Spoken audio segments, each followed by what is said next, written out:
ایک زمانے میں ایک خوبصورت شہزادی رہتی تھی جس کا نام آریہ تھا۔ وہ اپنے والدین بادشاہ اور ملکہ کے ساتھ ایک عظیم قلعے میں رہتی تھی۔ آریہ اپنی مہربانی اور جانوروں سے محبت کے لیے مشہور تھی۔ وہ اکثر اپنے دن قلعے کے باغات میں پرندوں اور خرگوشوں کے ساتھ کھیلتی گزارتی۔ ایک دن باغات میں گھومتے ہوئے آریہ کی ملاقات ایک خوبصورت شہزادے سے ہوئی جس کا نام ایتھن تھا۔ وہ پہلی نظر میں پیار کر گئے اور چھپ کر ملنا شروع کر دیا۔ وہ اکثر باغات میں لمبی سیر کرتے اور اپنے خوابوں اور امنگوں کے بارے میں بات کرتے، تاہم ان کی خوشی مختصر تھی۔ بادشاہ اور ملکہ نے ان کے تعلقات کو منظور نہیں کیا کیونکہ ایتھن ایک الگ مملکت سے تھا۔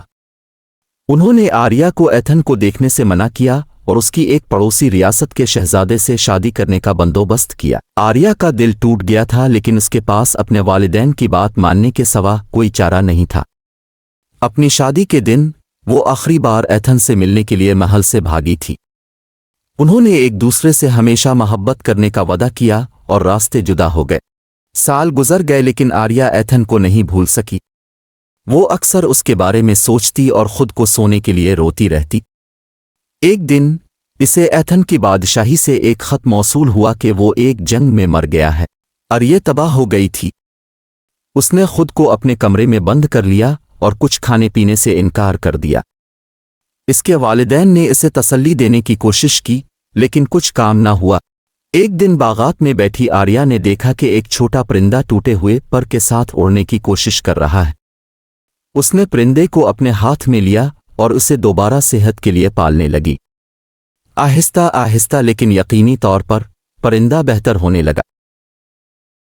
آریہ نے محسوس کیا کہ وہ ایتھن کو واپس نہیں لا سکتی لیکن دوسروں کی مدد کر سکتی ہے جو چھوٹے پرندے کی طرح تکلیف میں تھے۔ اس نے ہسپتالوں اور یتیم خانوں کا دورہ کرنا شروع کر دیا، ضرورت مند لوگوں کی مدد کی۔ سال گزر گئے اور آریہ کو وہ رحم کا فرشتہ ہے کہا جانے لگا۔ لوگ دور دور سے اس کی مدد کے لیے آتے۔ اسے زندگی میں ایک نیا مقصد مل گیا تھا اور وہ ایک بار پھر خوش تھی۔